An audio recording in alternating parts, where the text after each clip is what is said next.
Na početku bih žela da čestitam organizatorima na ovoj konferenciji, drugoj o seriji razgovora o pitanjima bezbednosne i odbrambene politike Srbije i da iskoristim priliku da se još jednom zahvalim na pozivu Američkoj ambasadi da učestvuju u njenom radu. Naziv ove konferencije, Srbija sa moćnim saveznicima ili neutralna, precizno reflektuje fundamentalno pitanje sa kojim se ova zemlja danas suočava. Da li Srbija treba da pokuša da osnaži svoju bezbednost kroz saradnju sa tradicionalnim saveznicima ili treba da definiše drugačiji pravac od svojih suseda insistiranjem na neutralnosti? Bilo bi greška pojednostaviti ovu problematiku samo na pitanje da li Srbija treba da se priključi Severnoatlantskom savezu ili NATO. To je svakako veoma važno pitanje, ali je ono samo deo šire problematike koje se odnosi na odluku o pravcu bezbednosne i odbrambene politike kojim će zemlja ići u narednim decenijama.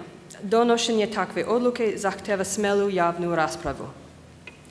Od uspostavljanja demokratske vlasti, srpska vlada je preduzela važne korake u pravcu reforme sistema odbrane i međunarodne saradnje. Srbija je pristupila NATO programu Partnerstvo za mir, pružila je dobrodošlicu Kancelariju za vojne veze sa NATO-om, pridružila se procesu planiranja i provere u okviru Partnerstvo za mir, PARP, potpisala je bezbednosni sporazum sa NATO-om i saglasila se sa individualnim planom saradnje IPP za ovu godinu koji definiše naredne aktivnosti i oblasti saradnje. Očekujemo otvaranje misije Srbije pri NATO-u u skoroj budućnosti. Srbija i Sjedinjene države izgradile su snažnu bilateralnu vojnu saradnju, uključujući i saradnju kroz državni program saradnje sa Nacionalnom gardom države Ohio.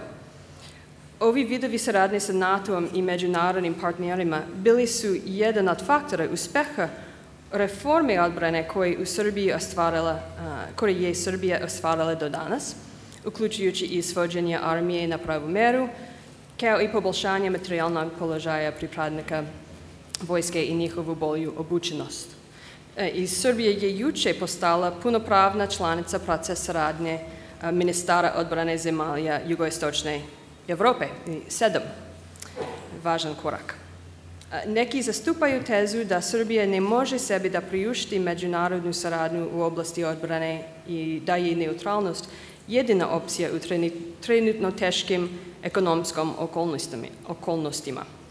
Međutim, važno je shvatiti da i neutralnost podrazumeva značajne troškove. Neutralnost znači da si sam da moraš samostalno da odgovaraš na sve bezbednosne izazove, pa i prirodne katastrofe.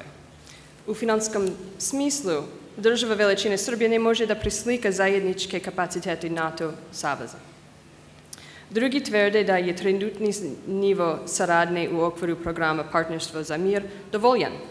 Tačno je da članstvo u Partnerstvo za mir omogućava Srbiji da u procesu reforme odbrane koristi ekspertizu NATO-a. Pitanje je da li je takav nivo saradnje dovoljan je da zadovolji ukupne nacionalne interese Srbije ili biti interesi bolji bi zadovoljeni članstvom u NATO-u. Želim da naglasim da je Sjedinjene države kao i druge članice alijance razumeju da je pitanje članstva u NATO-u mnogo teže za građane Srbije nego za građane bilo koje druge zemlje u Evropi. Mi znamo i da samo postavljanje tog pitanja budi snažne negativne emocije koje su za mnogi i danas pojednako jake kao i za vreme NATO intervencije 1999. godine. To je razumljivo. Ali za interese vaše zemlje ne bi bilo dobro da ta lutna spreči pažljivu analizu koristi koje bi Srbija imala kao članica NATO ili van njega. Šta NATO danas predstavlja? To je savez 28 država iz Severne Amerike i Evrope koji su posvećene ciljevima Severnoatlantskog sporazuma iz 1949. godine. Njegova osnovna svrha je da čuva slobodu i bezbednost političkim i vojnim sredstvima. Formiranje je na premise da je napad na jednu članicu napad na sve. Savez funkcioniše po principu konsenzusa. To znači da se sve članice moraju složiti pre nego što NATO preduzme bilo kakvu akciju. On se razvija da se bavi problemima od civilnih vanrednih situacija do izazova 21. veka kao što su terorizam i piratstvo. Predstavlja značajan faktor na Balkanu, uz Hrvatsku, Albaniju, Bugarsku i Rumuniju, koji su već punopravne članice. Osnovali su ga zemlje sa kojima Srbija ima dugu tradiciju savezništva, kao što su Velika Britanija, Sjedinjene Države i Francuska. On zahteva da potencijalne članice pokažu funkcionalan demokratski politički sistem baziran na tržišnoj ekonomiji, ravnopravni tretman manjinskog stanovništva, posvećenost mirnom rješavanju sukoba, sposobnost i želju da i same doprinose bezbednosti, a ne da je isključivo koriste, i posvećenost demokratskim, civilnim, vojnim odnosima i institucionalnim strukturima. Zemlja koja pristupi NATO savezu ojačava svoju nacionalnu bezbednost, zahvaljujući zalaganju NATO za kolektivnu bezbednost. Ona može da računa na pomoć ostalih članaca u humanitarnim ili drugim nesrećama u okviru svojih granica. Ona zadržava svoj suverenitet i istovremeno dobija svoje mesto za stolom i svoj glas u donošenju konsensualnih odluka o odgovorima alijance na globalne krize.